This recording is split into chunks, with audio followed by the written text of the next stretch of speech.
Olá, trabalhador e trabalhadora. Nós estamos aqui no Sim Saúde. Vamos conversar aqui com as auditoras fiscais da Vigilância Sanitária Municipal, a Luciana Calil, que é também vice-presidente do Conselho Regional de Farmácia, e também com a coordenadora de medicamentos, a Tatiane Marques, também da Vigilância Sanitária Municipal, ambas auditoras fiscais, para a gente discutir um pouquinho sobre dois importantes documentos que foram publicados recentemente: a RDC 357, que estende a quantidade máxima de medicamentos de controle especial, e a nota orientativa da Anvisa, que fala sobre assinaturas digitais. Bom dia, meninas, sejam bem-vindas. Obrigada. Olá, bom dia a todos. Eu sou a Tatiane, sou coordenadora da área de medicamentos, produtos para saúde, insumos, lá da Vigilância Sanitária Municipal de Goiânia, trabalhando intensamente todos nós da Visa Goiânia, para que realmente a gente, juntos, todos os profissionais de saúde, possamos vencer essa guerra, né? Possamos sair disso tudo com muitas lições, muito aprendizado e com um sistema de saúde mais fortalecido, com um sistema de saúde mais pronto para atender a comunidade. Isso aí. Olá, eu sou Luciana Calil, vice-presidente do Conselho Regional de Farmácia do Estado de Goiás, auditora fiscal da Vigilância Sanitária. Estamos juntos nessa luta, né? Nesse momento tão crucial que estamos passando. Profissionais da saúde, pedra preciosa nesse momento, né? Profissional indispensável, imprescindível. Estamos juntos na luta. Então, Luciana, a gente vai começar com você. Eu acho que é importante para todos os trabalhadores e trabalhadoras compreenderem agora o que significa essa RDC, de que maneira ela impacta na circulação de pessoas, na prescrição de medicamentos, o que ela abarca, sobre o que ela fala. Eu acho que é importante a gente compreender agora o que significa a RDC 357, sobre o que ela fala e quais os impactos que ela terá nessa circulação de pessoas nesse momento de isolamento social. A RDC 357 foi publicada no dia 24 de março de 2003. Qual é o intuito? São normativas que a Anvisa tem publicado com a intenção de diminuir a circulação de pessoas. Diminuir a circulação de pessoas a nível hospitalar, no consultório, nas clínicas e até mesmo no comércio. Então, essa norma traz a permissão de que o prazo para a dispensação dos medicamentos sujeitos ao controle especial seja estendido. Como que vai funcionar na prática? Uma receita, por exemplo, uma notificação de receita B, que a gente chama de receita azul, né? Uma notificação de receita B que permitia, por exemplo, a dispensação de um medicamento como o Rivotril para 60 dias de tratamento. Seria o máximo que poderia ser liberado, poderia ser dispensado. Passa a ser permitido, então, que possa ser dispensado até 6 meses de tratamento. Mas quem é que vai definir qual é o período? Quanto tempo de tratamento aquele paciente necessita? É o próprio paciente que vai chegar na farmácia e dizer: olha, eu estou aqui com uma receita e eu quero 6 meses de tratamento. Ou é a própria farmácia que vai oferecer: o senhor pode levar até 6 meses de tratamento? Não, não é assim que funciona. Na verdade, na prática, vai funcionar da seguinte forma: as receitas que serão prescritas a partir do dia 24 de março, o próprio prescritor é quem vai solicitar a quantidade de dias de tratamento que ele achar necessária.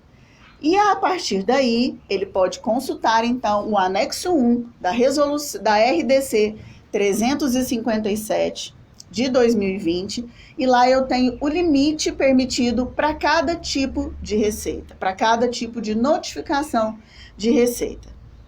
Um exemplo, então, que nós estamos aqui comentando, seria o Rivotril. Antigamente era permitido até 60 dias de tratamento. Hoje, se o médico quiser solicitar, ele pode solicitar até 6 meses de tratamento. Então, isso vai beneficiar, né, o paciente, que não vai precisar ficar indo ao consultório médico, aos hospitais, às clínicas, né, de 2 em 2 meses para lá, pegar a receita com o médico, voltar na farmácia para adquirir. A gente sabe que muitos medicamentos, como ansiolíticos, antidepressivos, acabam sendo utilizados por períodos longos, né? Viram medicamentos de uso, se tornam medicamentos de uso contínuo. E nesse caso, o paciente acaba precisando se deslocar, né, até o médico, procurá-lo dentro dos hospitais, clínicas e consultórios. E o intuito é diminuir essa circulação de pessoas, especialmente em locais, né, aonde a gente pode encontrar pessoas que estão com suspeitas, né, que estão buscando o sistema de saúde. Então, nesse caso, as receitas que foram prescritas, mas ainda não foram dispensadas, elas podem estender esse tratamento por até 30 dias. Então, as receitas que foram prescritas e ainda estejam dentro do prazo de validade, que você ainda não foi à farmácia para adquirir esse produto, esse medicamento, o farmacêutico pode dispensar mais 30 dias de tratamento. Então, se você tem lá uma receita para 60 dias de tratamento, você pode levar mais 30 complementares. As receitas que serão prescritas a partir do dia 24 de março, quem vai solicitar o número de dias de tratamento adequado ao paciente é o prescritor. Então, é isso. Isso. E aí, eu acho que é importante agora também a gente lembrar do seguinte: até então, quando você ia a um profissional de saúde, ele fazia uma prescrição de um medicamento de controle especial, ou uma prescrição qualquer, você precisava ter essa receita em mãos para ir até a farmácia e adquirir esse produto.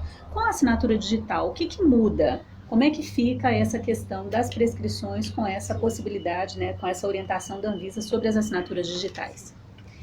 Então, gente, a Anvisa tem trabalhado continuamente, ininterruptamente, no sentido de minimizar a necessidade do paciente ir ao estabelecimento hospitalar, né? Permite, por exemplo, a teleconsulta.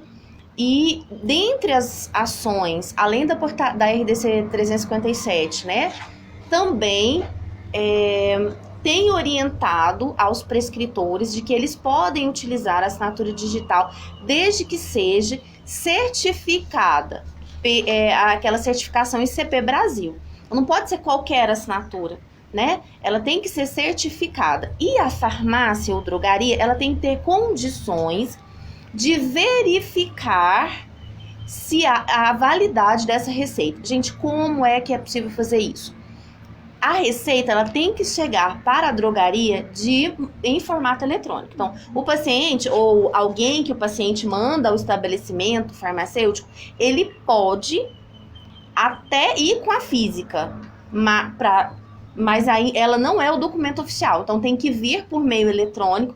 Pode mandar para o e-mail da drogaria ou da farmácia, pode mandar para o WhatsApp, né? De preferência um arquivo PDF, um doc, alguma coisa assim. E aí o farmacêutico vai entrar num site, chama Validador ITI. Lá ele coloca o arquivo da receita, tem um campo para colocar o arquivo da receita. Essa receita, então, que tem uma chave identificadora, ela é lida e validada. Então, é possível só dessa maneira a assinatura digital. Para todos os tipos de receita? Não são para todos os tipos. São para as receitas de controle especial. Então, não são todos os medicamentos que vai ser possível usar a assinatura digital. Notificação A, que é aquela dos entorpecentes, Ritalina, morfina, não pode. Notificação B, B2, essas aí ainda tem que ser de maneira física, tá bom? E é importante a gente ressaltar todo o cuidado que o farmacêutico tem que ter na hora de verificar essas receitas, porque elas têm que continuar cumprindo o que está lá determinado na portaria 344 com relação ao preenchimento. Todos os dados da receita devem estar preenchidos adequadamente. Uma outra dúvida que fica, a gente vê aí essa preocupação da Anvisa, a gente vê a preocupação das vigilâncias sanitárias municipais em garantir que haja uma diminuição dessa circulação, e no momento em que a gente ouve pronunciamentos, inclusive do nosso líder máximo, né, do nosso presidente dizendo que é bobagem e tal, vocês acham que, qual que é o impacto dessas questões reais, né, para a vida das pessoas, para os cidadãos, para a proteção dessas pessoas? É de fato o excesso da Anvisa, das vigilâncias sanitárias municipais, ou realmente a gente precisa de ações nesse sentido para garantir a diminuição da circulação do vírus? Gente, de maneira nenhuma são excessivas, pelo contrário, é a Anvisa, são os órgãos sanitários preocupados, de fato, em a gente conter, né, a propagação, ou pelo menos que a gente não sature os sistemas de saúde, tá certo? Então não é excessivo, a gente realmente, a Anvisa tem buscado flexibilizar, né, a prescrição, o modo de prescrição, o modo de consulta. Agora com a teleconsulta, é permitida a teleconsulta, no sentido justamente de permitir que o paciente da casa dele possa resolver tudo isso, né? O paciente vai conseguir falar com o médico, o paciente vai conseguir enviar a receita por meio eletrônico para a farmácia e o paciente vai conseguir, sem sair da casa dele, ter o medicamento dele, né, lá na casa dele. Por quê? A RDC 357 também traz, né, Lu, uma outra novidade, algo que não era permitido. Isso, eu acho que é importante a Luciana falar um pouco para a gente sobre essa novidade, porque a gente viu aqui a permissão de estender esse período, né, da prescrição, mas me parece que tem mais algumas coisas que facilitam também a vida do usuário dos serviços de saúde. O que é, Luciana, que traz aí de novidade? Então, como a Tatiane comentou, a RDC 357 traz um outro item. Passa a ser permitido a entrega em domicílios dos medicamentos sujeitos ao controle especial. Por quê? Isso havia sido suspenso. Para você adquirir um medicamento sujeito ao controle especial, você precisava ir até o estabelecimento farmacêutico de modo presencial. Temporariamente, a Anvisa permite que os medicamentos sujeitos ao controle especial sejam entregues no domicílio da pessoa para que ela não precise sair de casa. Como que isso vai ser feito? O farmacêutico vai estar disponível para prestar dúvidas e esclarecimentos, né? A orientação farmacêutica através do meio remoto. Para adquirir o medicamento dessa forma, o estabelecimento dispensador deve pedir para buscar a receita ou a notificação de receita na casa do usuário de medicamentos, levar para o estabelecimento farmacêutico. Essa receita vai ser conferida. Se ela atender todos os requisitos, né, da portaria 344, da RDC 20 de 2011, aí o medicamento vai ser liberado para ser entregue, então, na casa do usuário de medicamentos. É importante preencher o que está em anexo 2 da resolução da RDC 357, onde tem os campos para que você registre essa entrega em domicílio do medicamento sujeito ao controle especial. Lembrando que continua proibido a venda desse tipo de medicamentos através da internet. A solicitação pode ser feita pelo telefone, busca a receita na casa do usuário de medicamento, o farmacêutico analisa a receita e aí sim ele libera a medicação. Pela internet continua sendo proibido. Todas essas normativas da Anvisa buscam sim diminuir o fluxo de pessoas na rua, nos hospitais, nas clínicas, nos consultórios e no comércio em geral. Bom, vou aproveitar aqui que a gente está com duas pessoas que são farmacêuticas da área de saúde, né? A gente tem visto muitas discussões sobre a hidroxicloroquina, sobre a possibilidade de cura. Existem estudos realmente que comprovem essa efetividade desse medicamento? O que vocês têm a dizer sobre isso em relação ao medicamento que está aí sendo vendido como a palavra final, né, para o tratamento do coronavírus? É real ou é fake? Eu gostaria de frisar. A hidroxicloroquina, ela não é um medicamento preventivo. Ela está sendo utilizada em associação com alguns outros antimicrobianos ou antirretrovirais e está tendo um resultado positivo. Lembrando que ainda é um estudo recente, nós não temos uma amostra populacional expressiva, os estudos estão se iniciando, mas não é uma medicação para você utilizar como prevenção. Então não adianta ir na farmácia, comprar esse medicamento para você tomar e se prevenir. É uma medicação para ser utilizada nos casos graves, pacientes que já estão internados, utilizados em nível hospitalar. Por quê? Porque tem efeitos colaterais graves, como, por exemplo, convulsões, problemas cardíacos, interferência na visão. Então, tem efeitos colaterais severos que precisam ser levados em consideração. Você não sabe se a pessoa tem problemas cardíacos na hora de utilizar esse medicamento. é para ser utilizado em nível hospitalar, com outros medicamentos, quando o paciente apresenta um quadro mais grave. Não é para ser tomado como prevenção, como um medicamento preventivo. Não adianta desabastecer o mercado. As pessoas que fazem uso desse medicamento para lúpus, artrite reumatoide e outras doenças autoimunes precisam desses medicamentos, vão continuar comprando e ficou um tempo, 2 dias em pânico com o mercado desabastecido. Isso não pode acontecer. Pessoas que fazem uso desse medicamento para tratar doenças que já foram diagnosticadas e que o medicamento já tem uma indicação comprovada, precisam desse produto. Não é preventivo, eu volto a repetir. É para ser utilizado a nível hospitalar para pacientes graves. Acho que é importante esse esclarecimento e gostaria de deixar aqui aberto agora, para as representantes aqui da fiscalização da Vigilância Sanitária Municipal, quais as colocações finais que vocês têm a respeito do trabalho desses auditores fiscais na prática? A gente tem visto muitos estabelecimentos comerciais que ainda estão funcionando, muitas pessoas desrespeitando, inclusive o decreto, do governador, do prefeito. Como é que isso tem impactado no trabalho da Vigilância Sanitária Municipal, Tatiane?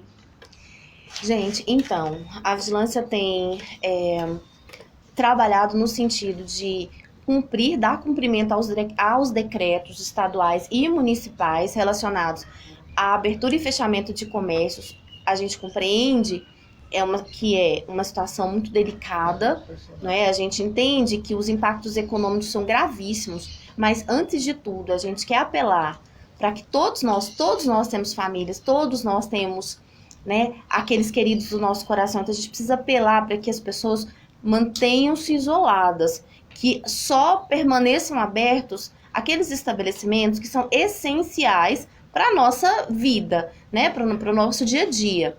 E os outros precisam permanecer fechados para colaborar para que a gente consiga manter o sistema de saúde com possibilidade de arcar com os doentes que vão chegando, tá? Eu queria dizer que a Vigilância Sanitária de Goiânia está mobilizada inclusive com outros órgãos, como a PM, a Guarda Municipal, no sentido de visitar os estabelecimentos que ainda permanecem abertos e solicitar o fechamento, tá certo? E, inclusive, a gente pode adotar medidas punitivas nesse caso. Eu gostaria também de aproveitar a oportunidade para, até porque vocês têm um alcance grande, para lembrar aos farmacêuticos que não há necessidade de vocês levarem na vigilância sanitária. A vigilância está fechada ao público. Não há necessidade de vocês levarem as receitas provenientes de outros estados para visto. Mantenham nos seus estabelecimentos. Em inspeções posteriores a gente verifica. Também informamos aos farmacêuticos que as relações mensais de vendas das distribuidoras devem permanecer nas distribuidoras. Não precisa do farmacêutico enviar a relação mensal para a gente, porque nós não estamos fazendo atendimento público. A Vigilância Sanitária Municipal está atendendo por e-mail, visagoianiafarma@gmail.com, visagoianiafarma@gmail.com, ou no caso da minha divisão, de medicamentos, produtos para saúde, e outros, a gente está atendendo pelo telefone 3524-4070, 3524-4070. Lembrando também que nós estamos atentos à fabricação de produtos irregulares. A Anvisa tem flexibilizado a legislação no sentido de colaborar para que a gente tenha álcool gel à disposição de todos, EPIs como máscaras à disposição de todos, mas nós estamos continuamente verificando e qualquer irregularidade medidas administrativas serão tomadas, tá bom? Você falou aí a respeito da questão dos produtos, muitos sendo fabricados sem qualidade, fundo de quintal, Eu acho que é importante, inclusive, mostrar dizer para as pessoas, existem normas que precisam ser seguidas, por exemplo, para a fabricação de uma máscara cirúrgica. A gente já ouviu pessoas perguntando, eu posso fazer uma máscara de pano? Eu posso fabricar da forma como eu acho? Vocês podem falar um pouquinho para a gente sobre essa questão? Quais as normas específicas para a fabricação de um determinado produto, de um EPI? Luciana, pode falar um pouquinho para a gente? Tatiana? Isso. Gente, então, nós precisamos abastecer o mercado, desse tipo de produto. A gente compreende isso, é um caso excepcional, único. Os profissionais de saúde não viveram isso ainda, da forma como tem acontecido. Então, a gente está buscando as melhores formas de colaborar, né? Nisso, a Anvisa tem flexibilizado a produção desses produtos, tá certo? Mas a gente tem que lembrar que não se pode colocar no mercado, por exemplo, máscara de algodão, garantindo que essa máscara de algodão vai proteger, porque não vai. Então, quando a Anvisa agora publicou uma RDC flexibilizando, então, para fabricar os EPIs, máscaras, jalecos e tudo, de qualquer jeito, ela colocou uma série de instruções, os materiais que são apropriados, né, a forma como deve ser confeccionado. Então, não é de qualquer jeito. A senhorinha lá, a costureira, vou fabricar máscara. Não funciona assim. Tá? E vai, pelo contrário, na verdade, a gente não está colaborando. Aí, infelizmente, as pessoas, hoje com tudo, na internet, tudo, as pessoas vão colocar receita disso, como fazer aquilo. Então, as pessoas vão acreditando nisso e tem sido muito pesado para a vigilância, né, porque a gente tem que coibir. Essa semana nós já apreendemos máscaras de tecido de algodão. A gente foi com a polícia no lugar e nós apreendemos, e essa pessoa vai responder criminalmente, inclusive. Então, isso é muito sério, tá, gente? Então, estamos alertando, cuidado com o que vocês compram, tá? Para que seja, de fato, um produto eficaz. Eu queria complementar no seguinte sentido. Também não basta você ter um EPI, né? E não saber como utilizá-lo. Então, por exemplo, o uso das máscaras. Algumas pessoas me perguntaram, algumas mais resistentes, que você pode utilizar por um período mais longo. Então, você pode retirá-las para o almoço e voltar e continuar utilizando. O que é importante? Lavar as mãos, higienizar as mãos, né, com álcool 70 antes de colocar as máscaras. Aí, você não deve depois, de forma alguma, ficar tocando no rosto, na máscara, puxando a máscara para conversar, voltando a máscara, descendo a máscara para o pescoço. Depois, na hora de tirar a máscara, mesma coisa, na hora de retirar, lavar as mãos antes, passar o álcool, tirar a máscara, guardar num saco ventilado, faça furos no saco plástico com a caneta para que fique... Estou falando daquelas máscaras, né, como... N95, né? Isso, a N95, a PFF2, né, que podem ser utilizadas por um período maior. Então, não adianta você ter essas máscaras, mas você colocar com as mãos contaminadas, levar a mão toda hora na máscara, puxar a máscara para falar, voltar, puxar para atender o celular.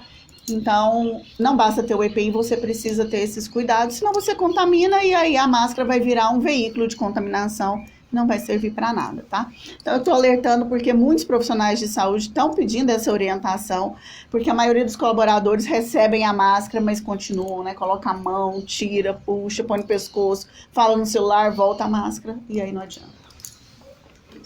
Lembrando a todos que esse vírus é transmitido por gotículas, então por isso a gente deve utilizar a máscara cirúrgica no caso dos pacientes que estejam confirmadamente infectados ou em caso de suspeita para isolamento. Não é todo mundo que tem que utilizar esse EPI, porque senão a gente banaliza o uso da máscara e faz como a Luciana colocou. Além disso, utiliza incorretamente.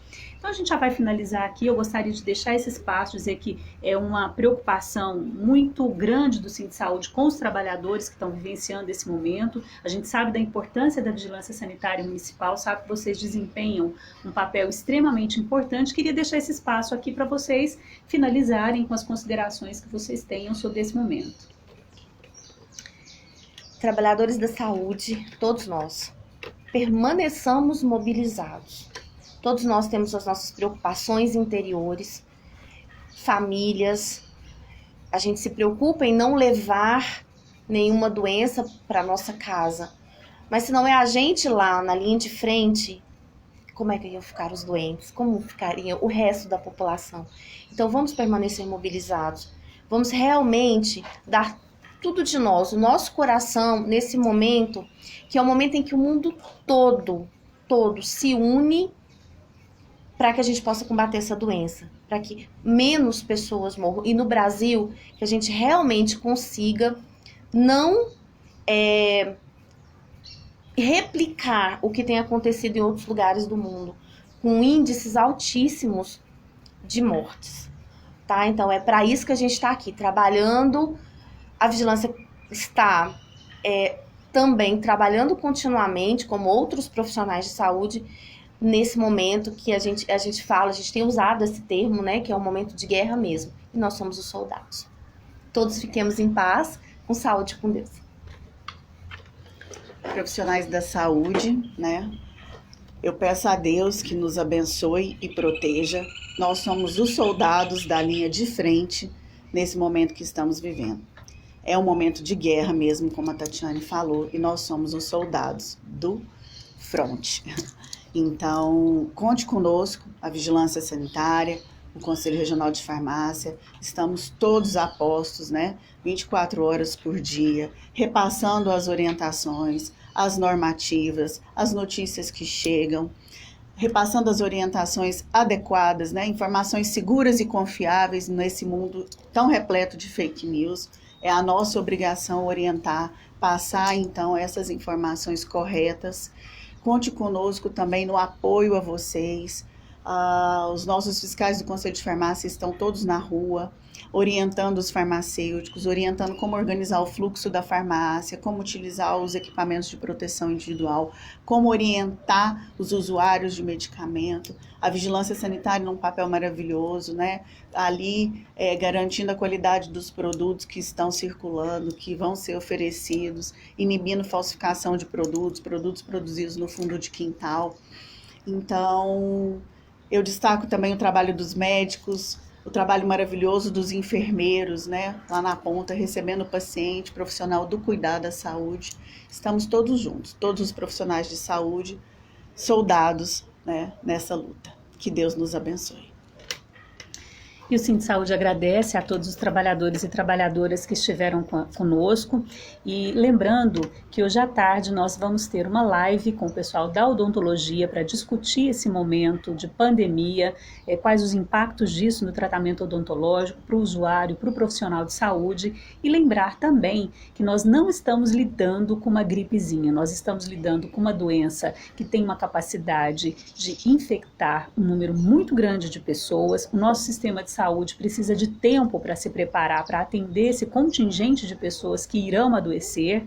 É um curso natural, né, do desenvolvimento dos vírus. Eles também querem se propagar como micro-organismos aí que querem se manter na natureza, e nós precisamos estar preparados para isso, e é por esse motivo que essas atitudes de isolamento social foram tomadas, e o Sindsaúde, com a responsabilidade que tem na luta em defesa dos trabalhadores, discute todos os dias esse e outros assuntos. Um abraço a todos.